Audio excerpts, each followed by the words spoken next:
하나님의 말씀 이사야 40장 27절에서 31절, 27절부터 함께 읽어봅니다.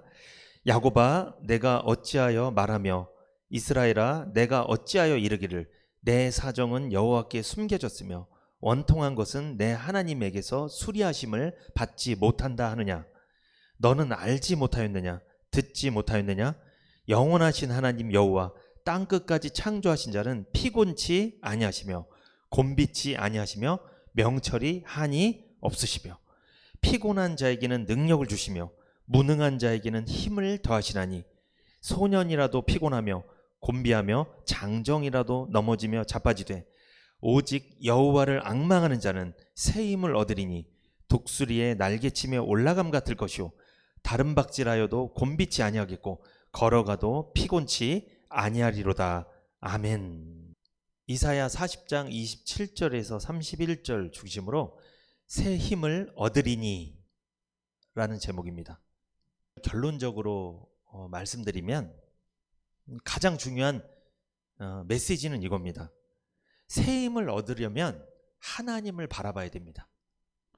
제가 설교하는 목적은 하나님을 바라보게 하기 위해서, 하나님을 앙망하게 하기 위해서 설교하는 것입니다.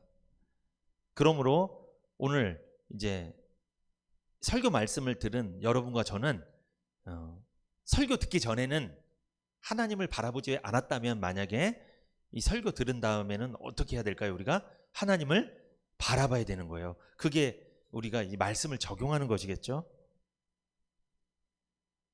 2023년이 어느덧 9월로 접어들었습니다. 이제 2023년 4개월 남았습니다. 이 연말이 다가오면 다가올수록 이 영적으로나 육적으로나 힘이 빠지는 그리스도인들이 많습니다. 새로운 힘을 공급받아야 할 필요가 가장 많은 때가 이 연말로 접어드는 이때인 것 같습니다. 어떻게 새 힘을 얻을 수 있을까요? 오늘 성경 본문은 우리에게 분명히 말씀합니다. 여호와를 앙망하는 자는 새 힘을 얻는다고 오늘 성경은 말씀해요. 이사야서의 전체 구조가 어떻게 됐냐면 66장으로 구성되어 있어요. 이 이사야서의 1장부터 39장까지는 이 전반부라고 합니다. 그리고 40장부터 66장까지를 후반부라고 나눌 수 있는데, 이 전반부인 1장부터 39장까지는 인간의 죄악과 하나님의 심판에 강조점을 두고 있어요.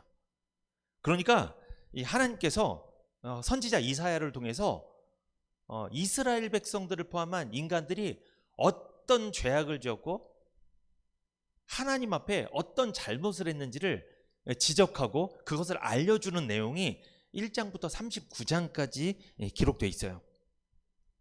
반면에 그 후반부인 40장에서 66장까지는 메시아, 예수님이죠. 예수님의 구속 사역을 언급합니다. 그리고 택한 백성을 향한 구원과 위로의 메시지를 하나님께서 선포하십니다. 오늘 우리가 읽은 본문은 이사야 40장이잖아요. 후반부입니다.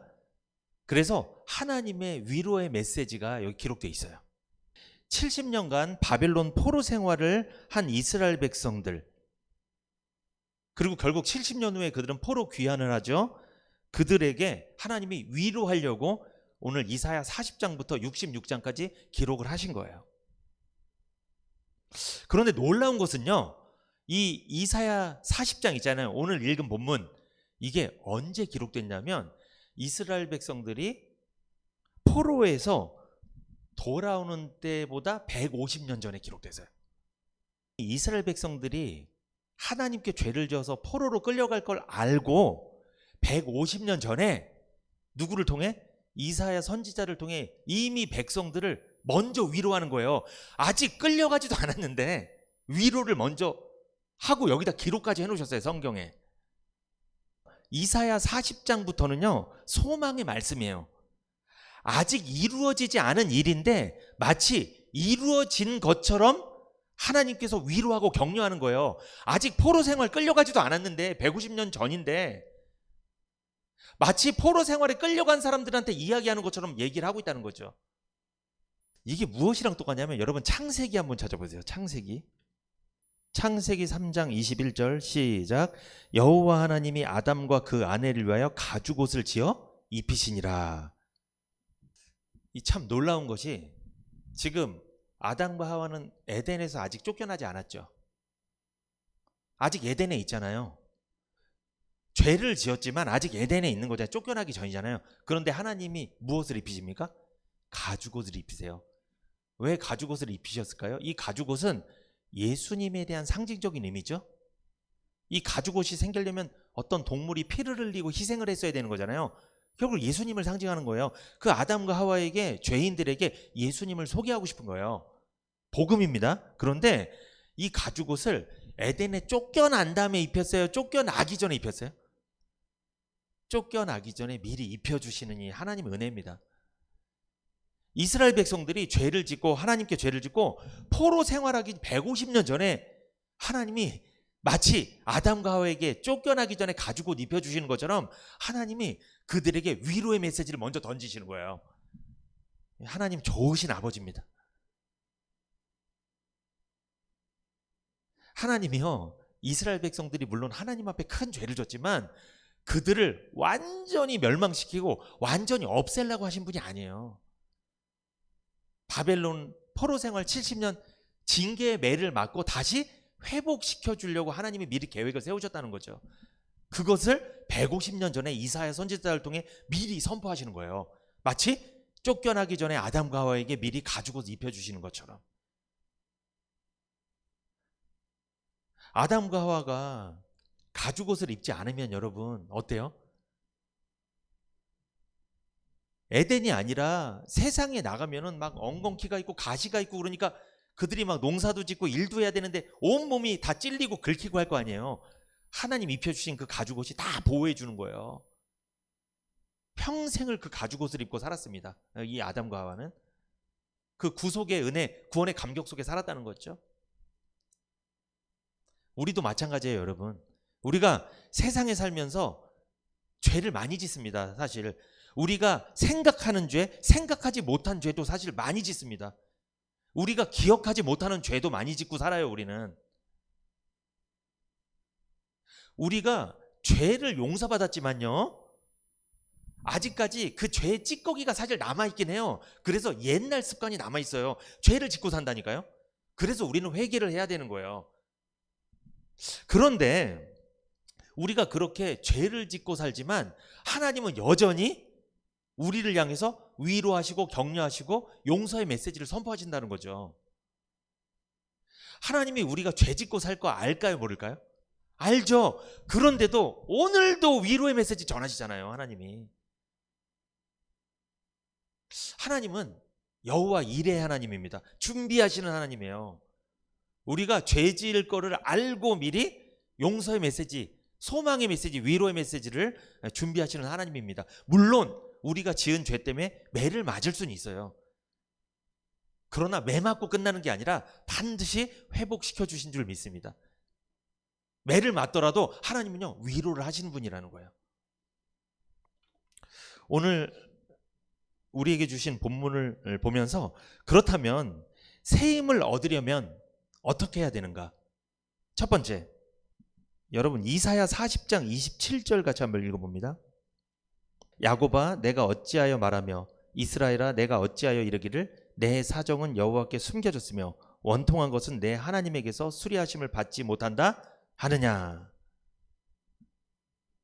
하나님이 이사야 선지자를 통해 이스라엘 백성들에게 뭐라고 말씀하시죠? 야곱아 내가 어찌하여 말하며 이스라엘아. 여기서 야곱과 이스라엘은 동일인입니다. 같은 사람이에요. 이스라엘 백성들을 말하는 거예요.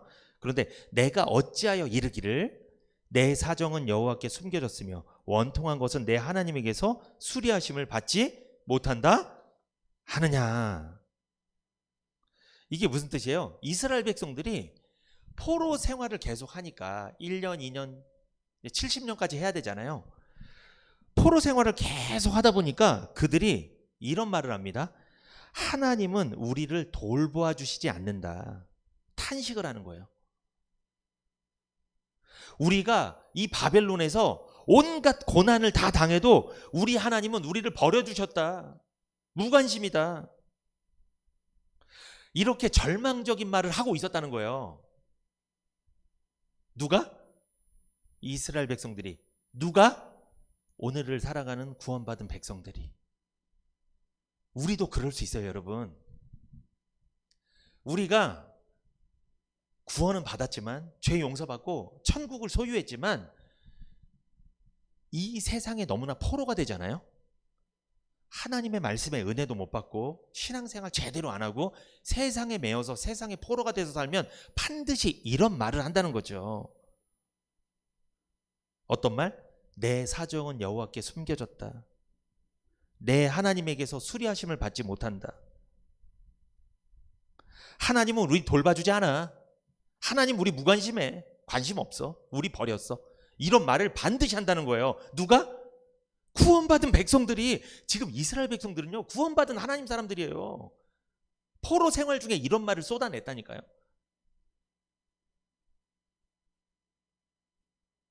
우리 중에도요, 세상에 포로가 된 사람이 이런 말을 쏟아내고 있을지도 몰라요.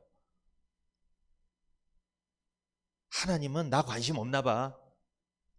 그러니까 내 생활을, 내 삶은 이렇게 놔두지. 엉망으로 놔두지. 그럴 수 있습니다. 이게 무엇이냐? 바벨론 포로 생활 중에 이스라엘 백성들은요, 하나님에 대해 죄책감에 빠져 있어요. 왜냐하면 그들이 하나님 앞에 잘못한 걸 모르는 게 아니에요. 알아요, 사실. 죄책감이 있잖아요. 반드시 따라오는 게 있습니다. 바늘이 오면 실이 와요. 반드시 죄책감이 있으면 따라오는 감정이 있는데, 그게 뭐냐? 그것은 바로 버림받은 의식이에요. 이스라엘 백성들은요, 버림받았다는 생각을 하고 있는 거예요. 지금 누구에게? 하나님에게. 그렇다면 그들이 버림받은 의식을 갖고 있었던 것은 무슨 마음이 있었다는 거예요? 마음속에 죄책감이 있었다는 거예요. 교회에서 신앙생활을 잘하다가 어떤 분이 신앙생활을 잘 못하고 버림받은 의식을 갖게 됐어. 막 하나님이 나 버렸어. 하나님 나 몰라줘. 하나님 나한테 무관심해. 이것은 그가 무슨 마음이 있어서 그래? 마음속에 하나님에 대한 죄책감이 있어서 그런 버림받은 의식이 생기는 거예요. 그냥 갑자기 버림받은 의식이 생기는 게 아니에요. 이스라엘 백성들은요, 죄책감이 있었습니다. 왜? 하나님께 죄를 지은 건 사실이잖아요. 하나님 말씀 순종 안 하고 우상 숭배하고 하나님 말씀 전하는 사람 막 무시하고 죽이고, 그들의 역사가 그랬잖아요. 결국 그들은 포로 생활 끌려간 거예요. 매를 맞은 거예요. 하나님께. 죄책감이 있습니다. 아, 버림받았다. 하나님 이제 우리한테 관심 없다. 포로 생활 하면 할수록 그런 생각이 굳어지는 거예요. 이거 정말 힘 빠지는 일입니다. 성도가 가장 힘 빠질 때가 언제인 줄 아세요? 돈이 없을 때가 아니에요. 친구가 없을 때가 아니에요, 여러분. 일이 안 풀릴 때가 아니에요. 성도가 제일 힘들 때, 죄책감을 느낄 때입니다. 분명히 죄를 용서받았는데, 원죄는 용서받았죠. 지옥 갈 죄는 용서받았죠. 천국 가는 거 맞아. 그런데 세상에서 죄를 너무 많이 져. 너무 세상을 좋아해. 하나님 말씀을 외면하고 무시하고 너무 세상에 빠져 있어. 죄 짓는 거예요, 여러분. 여러분, 세상에 있으면 무조건 죄 짓는 거예요. 그러면 어떤 마음이 든다? 자동으로 죄가 쌓이면서 죄책감 든다. 그러면서 하나님께 버림받았다. 이 생각으로 반드시 연결됩니다. 그러면 뭐 어떻게 된다? 힘 빠지는 거예요. 지쳐버리는 거예요. 신앙생활 재미없습니다. 그렇게 되면. 이게 순서입니다. 이게. 죄를 느끼는 사람은요, 영육간에 힘이 빠지는 거예요. 그래서 새 힘을 얻을 필요가 있는 사람 누구다? 죄인이에요, 여러분. 죄인은 새 힘을 얻어야 됩니다. 오늘 말씀처럼. 그렇다면 죄인이 새 힘을 얻으려면 어떻게 됩니까? 첫 번째, 속죄의 하나님을 앙망해야 됩니다. 속죄의 하나님을 바라보는 거예요. 그것이 새 힘을 얻는 길입니다. 속죄의 하나님을 바라보라는 건 뭐예요? 나의 죄를 여전히 용서해 주시는 하나님을 바라보라는 거예요. 그것이 새 힘을 얻는 방법이라는 거예요. 이사야 43장 25절. 나 곧 나는 나를 위하여 내 허물을 도말하는 자니 내 죄를 기억지 아니하리라.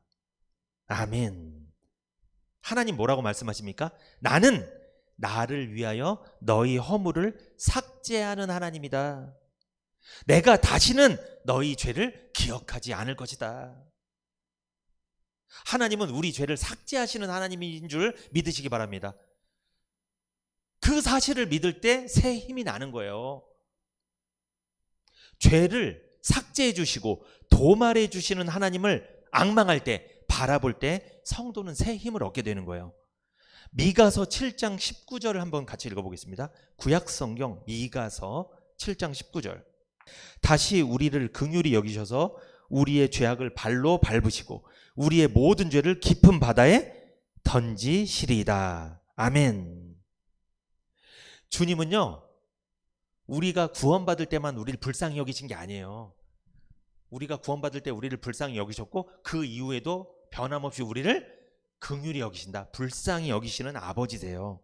그래서 우리가 구원받고 난 다음에 짓는 죄들 있죠. 이 죄도 주님은 우리가 죄를 질 때마다 발로 밟으십니다. 바다 깊은 곳으로 던져버리시는 분이에요. 그런 하나님 믿으시기 바랍니다. 그래야지 우리가 새 힘을 얻을 수 있어요. 애굽 군대가 이스라엘 백성들을 추격했을 때 하나님께서 애굽 군대를 어디에다 던져버리셨어요? 홍해바다 깊은 곳에다 던져버리신 그 하나님께서 우리의 죄를, 우리의 수치와 우리의 고통을, 우리의 모든 인생을 괴롭히는 이 가지 같은 문제들을 다 바다 깊은 데 수장시키신 줄 믿습니다. 바다 깊은 데다 던져버리신 거예요. 그 하나님 믿으라는 거예요. 믿으십니까? 여러분, 애국 군대 하나님이 바다에 수장시켜버렸잖아요. 그것처럼 우리 죄를 수장시켰다니까요. 이거 믿으세요. 그래야지 새 힘이 날 수 있어요. 근데 이것을 믿지 않잖아요. 힘 빠집니다. 그러면 반드시 힘 빠져요. 여러분, 돈을 많이 벌고 일이 잘 나가도 만약에 죄책감에서 벗어나지 못하잖아요. 반드시 힘 빠집니다. 그래서 힘이 없어요. 신나게 돈 쓰고 밖에서 놀면 뭐예요? 밖에서 편안하게 살면 뭐 할 건데? 죄책감에서 벗어나지 못하는데, 이것 때문에 하나님한테 버림받은 의식이 있는데, 그러면 괴롭습니다. 그 사람이 만약에 구원받은 사람이라면 괴로워요. 그렇게 살 수 없어요. 속죄의 하나님을 바라봐야 됩니다. 그래야지 새 힘을 얻을 수 있는 거예요. 그러므로 우리를 긍휼히 여기시고 용서하시는 하나님을 바라보시기를 축복합니다. 속죄의 하나님을 앙망할 때 새 힘을 얻는다고 말씀드렸어요. 그래서 연말이 다가오잖아요. 여러분, 힘내시려면 속죄의 하나님 바라보세요. 내가 어떤 죄를 져도 변함없이 용서해 주시는 좋으신 하나님 바라보시라는 거예요. 우리 인생은요, 여러분, 풀의 꽃과 같고 금방 시들고 연약한 인생들입니다. 우리 인생은 유한한 존재들이에요. 그러므로 우리는요, 죄를 질 수밖에 없어요. 인정하셔야 돼요. 그러므로 우리는 죄를 용서해 주시는 하나님을 바라봐야 돼요. 그 방법밖에 없습니다. 그런데 이사야 선지자가 150년 전에 그들이 바벨론 포로 생활 끌려갔다가 다시 포로 귀환하는 것만 바라본 게 아니라 그것 이후에 궁극적으로 예수 그리스도께서 이 세상에 오셔서 죄인들을 구원하실 것도 바라봤고, 그것만 바라본 게 아니라 그 이후에 예수 그리스도께서 다시 재림하셔서 이 구원받은 백성들을 새하늘과 새 땅으로 데려가실 것까지 이사야가 다 바라본 거예요. 미래적 현실로 바라보고 다 기록을 한 거예요. 대단하죠. 믿음은 뭐라고 그랬어요? 미래에 아직 안 온 것을 온 것처럼 보는 게 믿음이라고 그랬잖아요. 이사야 선지자는 믿음이 좋았던 것 같습니다. 미래에 일어날 일들을 바라보고 다 기록한 거예요. 이사야 40장 1절 같이 한번 읽어볼까요? 너희 하나님이 가라사대 너희는 위로하라, 내 백성을 위로하라. 하나님이 뭐라고 말씀하세요? 위로하라. 그런데 이사야 40장 전에 39장까지는 막 죄를 지적하셨어요, 하나님이. 그런데 40장부터 하나님이 갑자기 내 백성을 위로하라, 위로의 메시지를 전하십니다. 무엇을 위로하라는 거예요? 이사야 40장 2절, 너희는 정다이 예루살렘에 말하며 그것에게 외쳐 구하라. 그 복역의 때가 끝났고 그 죄악의 사함을 입었느니라. 그 모든 죄를 인하여 여호와의 손에서 배나 받았느니라 할지니라. 무엇을 위로하라는 거예요? 노역의 때가, 복역의 때가 끝났다는 거예요. 그러니까 이스라엘 백성 바벨론 70년 포로 생활이 뭐한다? 끝났다. 너희들의 징계의 매가 끝났다. 하나님 매를 거두신다. 끝났다. 더 나아가서 적용하면 뭐예요? 너희들이 태어날 때부터 갖고 있었던 그 원죄가 어떻게 됐다? 끝났다. 언제? 2000년 전에 누구를 통해? 예수 그리스도의 십자가 사건을 통해 너희의 모든 죄와 사망과 지옥이 끝났다. 다 이루었다. 끝났다. 이것을 전하고 위로하라는 거예요. 복음을 전하라는 거예요. 그래서 위로하라는 거예요. 이스라엘 백성들이 바벨론 70년 포로 생활이 끝났다. 그것을 전해라. 이 메시지도 있고, 복음을 전해서 죄와 사망과 지옥의 권세가 끝났다. 이걸 전하라. 이런 메시지도 같이 포함되어 있다는 거죠. 그러니까 내 백성을 위로하는 건요, 복음을 전할 때 위로받는 거예요. 복음을 전해야 돼요. 복음 전하는 게 뭐예요? 당신의 죄가 2000년 전에 끝났다. 끝난 걸 전하는 게 복음이잖아요. 그게 위로하는 거예요. 그러니까 죄를 용서해 주는 말씀을 전하는 게 최고의 위로입니다. 그것 이상의 위로가 없어요. 힘내세요. 잘 될 겁니다. 이것도 좋은 말이긴 한데, 이것보다 더 큰 위로는 뭐냐면, 하나님께서 당신의 죄를 다 끝냈습니다. 당신의 복역의 때가 끝났습니다. 노역의 때가 끝났습니다. 애굽에서의 노예 생활이 끝났습니다. 바벨론에서 포로 생활이 끝났습니다. 이거 전하라는 거예요. 당신 구원받기 전에 죄악된 생활이 끝났습니다. 이제 그 죄인으로 태어나서 죄인으로 지금까지 살던 모든 생활이 다 끝났어. 이제 당신은 하늘나라 상속자입니다. 이거 선포하라는 거예요. 이게 내 백성을 위로하는 거예요. 뭘 갖고 위로하실 거예요? 돈만 주면 됩니까? 돈이 최고의 위로입니까? 돈은 우리를 영생에 이르지 못하게 해요. 오히려 영생을 멀어지게 만들어. 그 돈은 돈 때문에 구원을 못 받잖아요.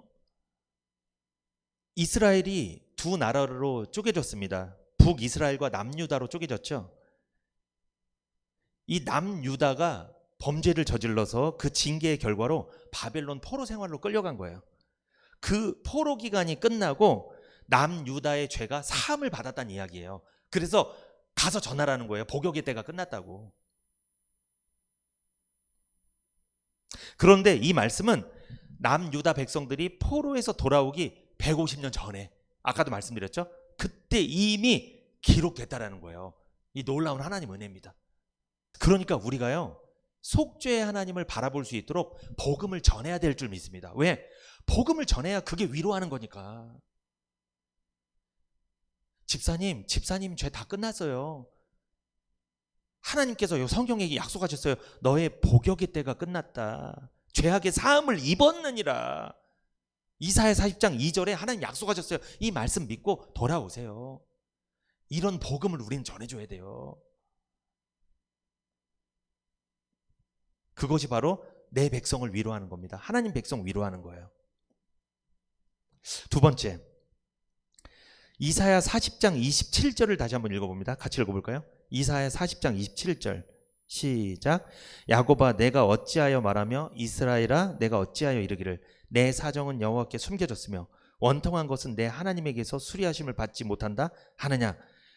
지금 이스라엘 백성들이 하나님이 우리를 버렸다, 우리에게 무관심하다, 지금 퉁명스럽게 불평하는 내용이잖아요. 포로 생활 중인 이스라엘 백성들이. 여러분, 사랑받지 못하고 인정받지 못한다고 생각이 들 때 그때 힘이 빠집니다. 그때가 새 힘을 얻어야 할 때예요. 포로 생활에서 지친 이스라엘 백성에게 이사야 예언자는 주님을 바라보도록, 악망하도록 말씀을 선포하며 위로한 거예요. 이사야 선지자는 이런 말을 한 거예요. 그러니까 이스라엘 백성들에게, 이스라엘 백성들이여 우리는 야곱의 후손들입니다. 그런데 여호와께서 우리를 돌아봐 주시지 않는다고 탄식들을 합니다. 그러나 야곱의 후손들이 이렇게 탄식해서야 되겠습니까? 우리가 온갖 고난을 다 당해도 우리의 하나님이 우리를 버려두신다 하고 이스라엘 백성이 절망적인 말만 해야 되겠습니까? 이렇게 오히려 이스라엘 백성들에게 반문하는 거라는 거죠. 이스라엘 백성들은 죄책감에 의해서 버림받은 의식이 있었다. 이것은 하나님께 사랑받지 못하고 하나님께 인정받지 못한다고 생각이 드는 거예요. 이거 힘 빠지는 일입니다. 성도님들은 언제 힘 빠지는 줄 아세요? 인정받지 못할 때, 사랑받지 못한다고 생각이 들 때, 그때 힘 빠져요. 이사야 40장 27절, 야곱아 내가 어찌하여 말하며 이스라엘아 내가 어찌하여 이르기를. 여기서 보면 하나님은 야곱과 이스라엘 이름을 반복적으로 사용하시죠. 야곱은 어떤 이름이에요?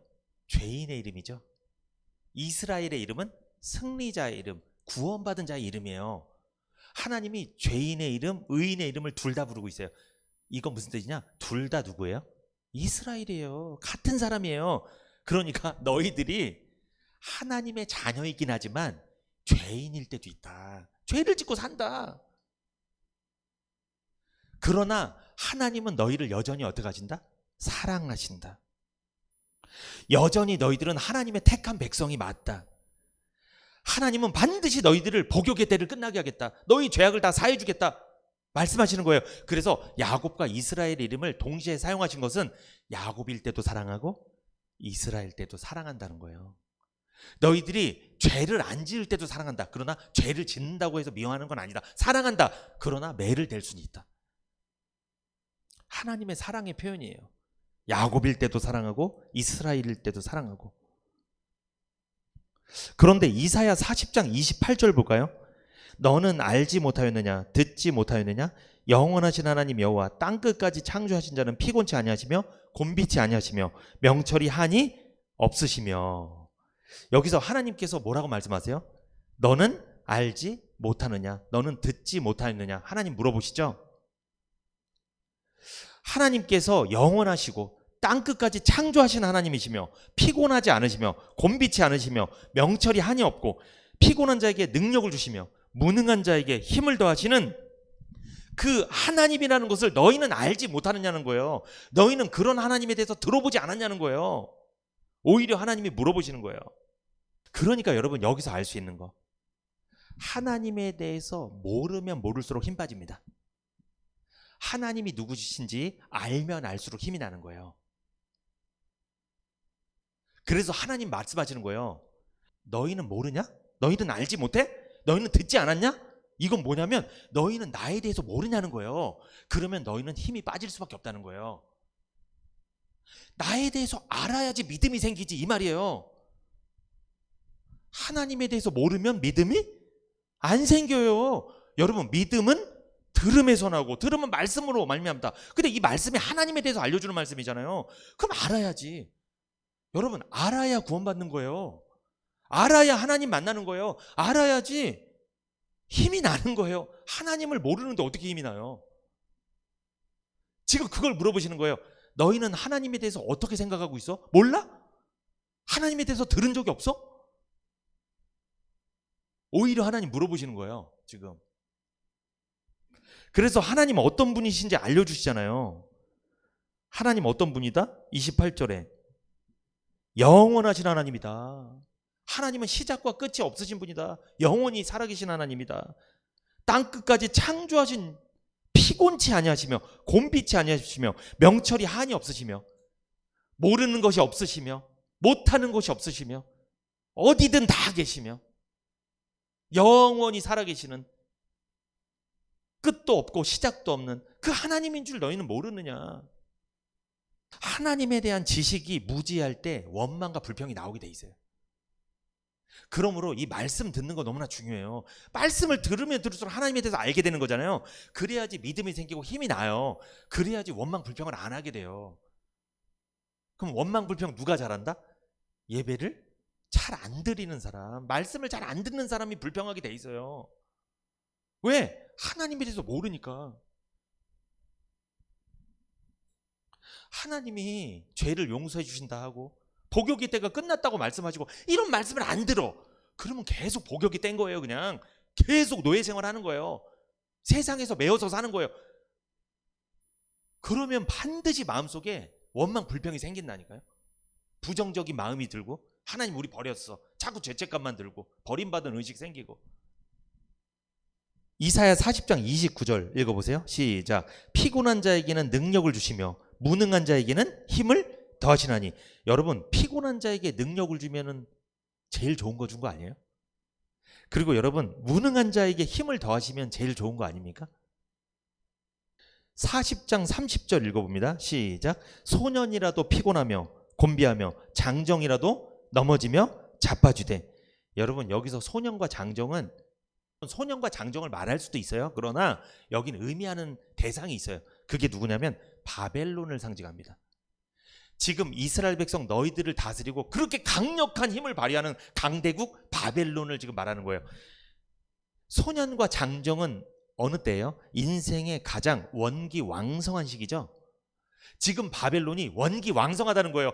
아무 국가도 못 건드린다는 거예요. 이 바벨론이 하나님께 쓰임받아갖고 도구로 사용돼서 이스라엘 백성 매를 대고 있는 거예요. 그리고 주변 국가를 다 먹어치우고 있는 거예요. 지금 그 상황을 말하는 거예요.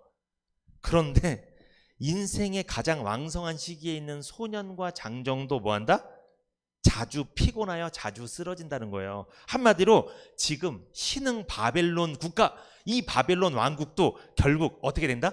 종래에는 망할 거야. 이 무슨 뜻입니까? 하나님이 지금 잠깐 너희들 때리는 막대기로 몽둥이로 쓰는 거야. 이 몽둥이 다 쓰면 어떻게 된다? 이거 불구덩이에 집어넣을 거야. 실제로 이 바벨론이나 나라 흔적이 지금 없어요. 거의 유적이 별로 발견되잖아요. 완전히 흔적 없이 사라져 버렸어요. 하나님 말씀대로 됩니다. 소년과 장정 같던 그 바벨론 흔적 없이 사라졌습니다. 종래는 망해버렸습니다. 그러나 소년과 장정은 피곤에 쓰러질지라도 31절에 시작. 오직 여호와를 앙망하는 자는 새 힘을 얻으리니. 오직 여호와를 앙망하는 자, 여호와를 바라보는 자는 새 힘을 얻을 것이다. 여러분 30절 있죠. 소년이라도 피곤하며 곤비하며 장정이라도 넘어지며 자빠지되. 이거는 인간의 연약함을 말하는 거잖아요. 바벨론이 지금 아무리 강력해 보일지라도 연약한 국가일 뿐이에요. 연약한 거예요. 인간의 연약함에 대해서 이사야 선지자는 무엇이라고 말씀해주고 있죠? 하나님을 바라보라는 거예요. 여러분, 우리가 연약하잖아요. 우리의 연약함에 대해서 누군가에게 조언을 해주려고 하면 여러분 어떤 조언을 하면 돼요? 하나님을 바라보세요. 말씀 바라보세요. 복음을 바라보세요. 이 방법밖에 없어요. 새 힘을 얻는 방법은 그 방법밖에 없는 거예요. 두 번째입니다. 여러분, 사랑의 하나님을 앙망해야 돼요. 사랑의 하나님을 바라봐야 됩니다. 하나님께 사랑받았다는 확신, 인정받았다는 확신이 없을 때 힘이 빠지는 거예요. 사랑받았다는 확신이 없으면 힘이 빠져서 아무것도 할 수 없는 거예요. 지금 바벨론 포로 생활 중인 이스라엘 백성들은 소년과 장정 같은 그 바벨론에 의해서 엄청난 핍박을 당하고 있잖아요. 고통을 당하고 있잖아요. 그때 그들은 하나님 우리를 버렸다, 죄책감에 사로잡혀서 하나님께 사랑받았다는 확신도 없고, 원래는 사랑받은 건데, 사랑받아서 하나님 지금 매를 댄 건데, 지옥을 보내려고 하는 게 아니고 하나님께서 더 하나님이랑 가까워지려고 매를 잠깐 댄 건데, 그들은 하나님께 사랑받았다는 확신을 잃어버렸어요. 하나님께 인정받았다는 확신을 잃어버렸어요. 그래서 힘이 빠지는 거예요. 그리고 현실을 딱 보면 바벨론은 더 잘 되니까, 더 강력하니까 하나님 믿지 않는 사람이 더 잘 되네. 나는 예수 믿고 구원받았는데 세상에서는 난 이렇게 그 사람들한테 짓밟히고 사는데 예수 안 믿는 사람이 더 잘 사네. 이것 때문에 원망하고 불평하고 힘들어하고 힘 쭉 빠지고 이렇게 사는 교인들 많지 않습니까? 하나님의 사랑을 확신할 때 새 힘을 얻게 되는 거예요. 하나님께서 부족한 나를 사랑하셨다는 확신이 있을 때 힘이 나게 되는 것입니다. 하나님은 변치 않는 사랑으로 지금도 인도하고 계시는 거예요. 여러분, 이사야 선지자가 바벨론 포로 생활할 거를 150년 전에 예측을 하고 그들에게 하나님이 여전히 너희들을 사랑하고 있으니, 바벨론이 소년과 같고 장정과 같고 강력해 보이더라도 그것 때문에 너무 비교의식에 힘들어하지 말고 너희들은 누구를 바라봐라? 여호와를, 하나님 바라봐라. 말씀 바라봐라. 복음 바라봐라.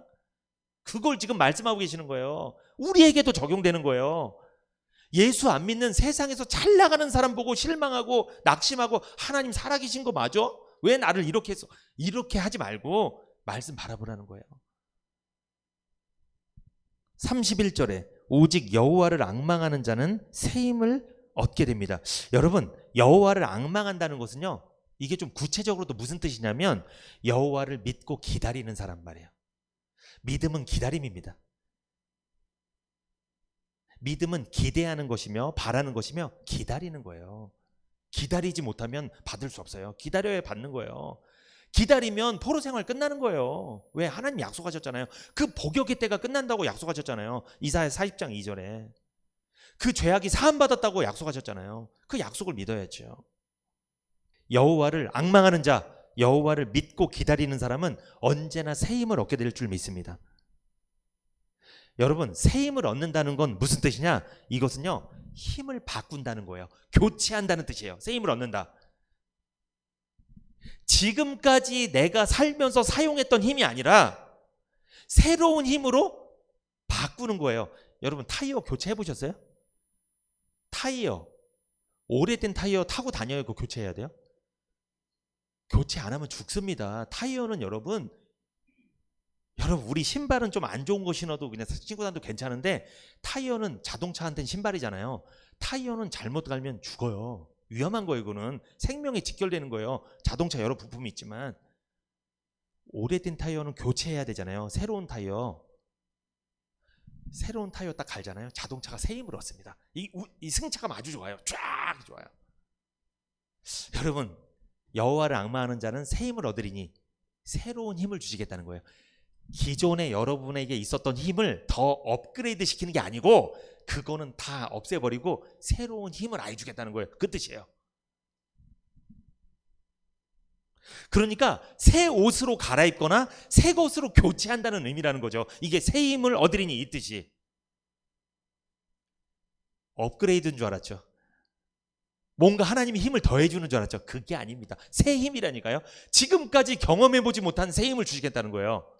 그러므로 여러분, 여호와를 앙망하는 자, 믿고 기다리는 자, 복음 안에 있는 사람, 말씀을 사랑하는 사람, 그 사람은 날마다 새 힘을 얻게 되는데 이게 무슨 뜻이에요? 은혜가 새로워요. 항상 어제 받았던 은혜랑 또 다르다니까요. 오늘은 날마다 새로운 은혜를 받는 거예요. 그러니까 얼마나 즐겁겠어. 새로운 은혜를 받는데, 새 힘을 얻는데. 근데 새 힘을 얻지 못한 분은요, 간증할 때 항상 20년 전에 우리 처음에 개척했을 때 그때 너무 좋았는데 이 얘기만 해. 맨날. 그만 좀 하셔야 되는데, 그거는 20년 전에는 새 힘이었는데 그거는 지금 새 힘이 아니에요. 그 힘으로 우리가 먹고 사는 게 아닙니다. 여러분, 여호와를 앙망하세요. 여호와를 바라보세요. 말씀 바라보세요. 말씀 믿고 기다려보세요. 새 힘을 주실 겁니다. 날마다 새로운 힘을 주실 거예요. 지금까지 내 힘으로 살았다면 여호와를 앙망하는 자에게 내 힘이 아닌 새로운 하나님의 힘을 주시겠다는 거예요. 하나님 어떤 분이에요? 독생자도 아끼지 않으시고 우리에게 내어주신 사랑의 하나님입니다. 그 사랑의 하나님을 바라보십시오. 로마서 8장 32절 읽어볼까요?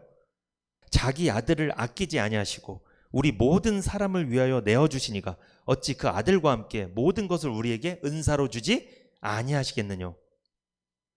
당신의 아들까지 아낌없이 내어주신 하나님께서 그 아들과 함께 무엇이든 다 주시지 않겠습니까? 이 말이잖아요. 아니, 당신의 아들까지도 아끼지 않으신 하나님께서 무엇인들 아끼겠습니까? 이 뜻입니다. 우리에게 아끼지 않고 내어주시는 하나님 믿으시기 바랍니다. 하나님 여전히 사랑을 해주시는 하나님이라는 거예요. 하나님의 사랑을 확신할 때 모든 일은 승리하게 될 줄 믿습니다. 로마서 8장 37절 같이 읽어봅니다. 로마서 8장 37절 시작. 그러나 이 모든 일에 우리를 사랑하시는 이로 말미암아 우리가 넉넉히 이기느니라. 우리를 사랑하시는 그분으로 인해서 우리는 모든 시련과 핍박을 이겨낼 줄 믿습니다. 목숨을 버리시면서까지 우리를 사랑하신 예수님을 통해서 우리는 승리를 거두고야 만다는 거예요. 왜? 목숨까지 아끼지 않고 버리신 그 예수님이 우리를 사랑하시기 때문에 우리는 결국 승리하게 될 거라는 거예요. 사랑의 하나님을 앙망할 때 새 힘을 얻게 된다고 말씀드렸습니다. 세 번째, 언약의 하나님을 앙망하셔야 됩니다. 약속의 하나님을 바라볼 때 새 힘이 나게 되는 거예요. 성도들이 언제 힘이 빠질까요? 제가 몇 가지 말씀드렸어요. 성도들이 죄책감에 빠질 때 힘이 빠집니다. 사랑의 하나님을 바라보지 못할 때, 인정받는다고 생각이 안 들 때 힘이 빠진다고 그랬어요. 세 번째, 약속이 안 믿어지면 힘이 빠집니다. 받은 언약이 없으면 힘 빠지는 거예요. 약속이 없는 사람들은 행위로 하게 돼 있어요. 그 사람은 행위로 하는 것은 결국 힘이 빠지게 돼 있습니다. 결국 행위로 하다가 마지막에 원망 불평 나오는 거예요. 결국은 그 보상 심리 때문에 내가 누군데, 결국 아시잖아요. 그렇게 가는 거예요. 결국 행위로 하면. 왜 행위로 할까요? 약속이 없어서 그래요. 받은 약속이 없는 거예요. 그러니까 예배 태도가 잘못된 거예요. 예배 드릴 때 나에게 주신 약속이 무엇인가 생각하고 예배를 드려야 되는데 그냥 예배를 드린 거예요. 그렇게 예배 그냥 드리면 하나님 보상해 줄 줄 알았던 거예요. 약속을 믿어야 믿은 대로 이루어지는 줄 믿습니다. 약속을 받아야 돼요. 그래서 성도는요, 하나님의 언약을 믿으면 새 힘이 나는 거예요. 반대로 언약을 믿지 않으면 힘 빠집니다. 환경 보세요. 힘 빠져요. 여러분 집에서 여러분 주변에 있는 사람들 보세요. 힘 납니까? 힘이 날 때도 있지만 힘 빠질 때도 많잖아요. 여러분 세상을 보고 사람을 보면 만족함이 없어요. 없어요. 안 돼요. 힘 빠져요. 그런데 말씀을 보면 힘이 나요. 말씀을 보면 하나님이 날 사랑하시는 게 믿어지고, 말씀을 보면 죄책감에서 벗어나게 되고, 이 말씀을 보면 약속이 믿어져서 이 약속을 이루어 주실 것 같다는 생각이 들어요. 기대가 생기는 거예요. 믿음이 생기는 거예요. 그래서 힘이 나는 겁니다. 민수기 23장 19절. 하나님은 인생이 아니시니 시건치 않으시고 인자가 아니시니 후회가 없으시도다. 어찌 그 말씀하신 바를 행치 않으시며 하신 말씀을 실행치 않으시라. 하나님은 인생이 아닙니다. 사람이 아닙니다. 그러므로 사람처럼 거짓말 하실 리가 없습니다. 사람들처럼 변덕을 부리실 리도 없습니다. 말씀만 하시고 그대로 하지 않으실 리 없습니다. 하신 말씀을 그대로 이루지 않으실 리 없습니다. 하나님은 거짓말을 떡 먹듯 하는 사람이 아닙니다. 하나님은 쉽사리 생각을 고쳐먹는 인간이 아닙니다. 약속하신 것은 무엇이든 기어이 지키고 마는 분입니다. 무엇이든지 반드시 실천하고 마는 분이라는 거예요. 이게 민수기 23장 19절의 말씀이에요. 여러분 인간들 어때요? 쉽게 고쳐먹죠. 이게 어떻게 그 화장실 들어갈 때랑 나올 때가 그렇게 다른지, 돈 꺼줄 때랑 돈 갚을 때랑 그렇게 달라지더라고요. 돈 꺼달라고 할 때는 그렇게 무릎 꿇더니 돈 줄 때는 돈 던져버려. 그냥 에이 가져가 그러면서. 그러면 다행이지. 갚지도 않고 다 도망가 버리고. 하나님은 그런 인간이 아니라는 거예요. 성경은요, 하나님의 약속을 기록한 책입니다. 그러므로 성경 안에 있는 말씀을 통하여 주신 언약을 나에게 주신 언약으로 믿을 때 새 힘을 얻게 될 줄 믿습니다. 말씀을 통해 하나님의 언약을 받으십시오. 성실하신 신실하신 하나님께서 반드시 약속을 이루어 주실 것입니다. 힘이 빠질 때마다 그러므로 여러분 세 가지를 하셔야 돼요. 힘이 빠질 때 용서해 주시는, 속죄해 주시는 하나님을 묵상하셔야 돼요. 그리고 나를 여전히 사랑해 주시는 하나님을 바라보셔야 됩니다. 마지막으로 나에게 주신 약속이 있다면 그 약속을 되뇌어 보이는 거예요. 되새겨 보는 거예요. 아, 이 약속 이루어 주시겠지? 하나님은 인생이 아니시지? 인간이 아니시지? 반드시 실행하시지? 이 세 가지를 여러분이 하신다면 새 힘을 얻게 될 줄 믿습니다. 시편 89편 30절에서 34절 한번 읽어보세요. 만일 그 자손이 내 법을 버리며 내 규례대로 행치 아니하며 내 율례를 파하며 내 계명을 지키지 아니하면 내가 지팡이로 저희 범과를 다스리며 채찍으로 저희 죄악을 징책하리로다. 그러나 나의 인자함을 그에게서 다 거두지 아니하며 나의 성실함도 패하지 아니하며 내 언약을 파하지 아니하며 내 입술에서 낸 것도 변치 아니하리로다. 만일 그 자손이 구원받은 백성들이 내 법을 버리며 내 규례대로 행치 아니하며 하나님 말씀 순종하지 않고 죄를 짓고 하나님께 범죄하더라도 내가 지팡이로 저희 범과를 다스리며 채찍으로 저희 죄악을 징책하리로다. 매를 댈 수 있다. 이스라엘 백성들 포로 생활한 것처럼 하나님이 매를 댈 수 있다. 고난을 줄 수 있다. 그러나 33절에 그러나 나의 인자함을 그에게서 다 거두지 아니하며. 여러분, 인자가 뭐예요? 하나님이 사랑해 주시는 거예요. 하나님이 죄를 짓고 매를 맞는 이스라엘 백성들을 변함없이 사랑해 준다는 거예요. 지금도 구원받았지만 죄를 짓고 세상에서 살아가는 우리들을 변함없이 인자, 사랑해 주신다는 거예요. 인자를 거두지 않는다는 거예요. 나의 성실함도 패하지 않는다. 하나님 어떤 성실함? 하나님 내 언약, 34절에 내 언약을 파하지 아니하며 약속을 끝까지 지켜주신다는 거예요. 성실하다는 거예요. 이게 약속을 변치 않는다는 거예요. 한 번 하신 약속을 실행해 주신다는 거예요. 반드시. 이게 성실한 겁니다. 내 언약을 파하지 아니하며 내 입술에서 낸 것도 변치 아니하리로다. 내 입술에서 나간 말씀을 변덕스럽게 변경시키지 않겠다는 거예요. 하나님 약속 믿으시기 바랍니다. 하나님의 약속은 결코 취소됨이 없음을 믿으시기 바랍니다. 결론입니다. 힘이 빠질 때입니다. 세상에 살아갈 때 얼마나 힘 빠져요. 여러 가지로 힘이 빠질 때죠. 영적으로나 육적으로나 힘이 빠질 때입니다. 하나님을 앙망하십시오. 속죄 하나님 바라보십시오. 여전히 사랑해 주시는 하나님 바라보십시오. 하나님의 약속을 바라보세요. 새 힘을 얻어 복된 새날을 맞이하게 될 줄 믿습니다.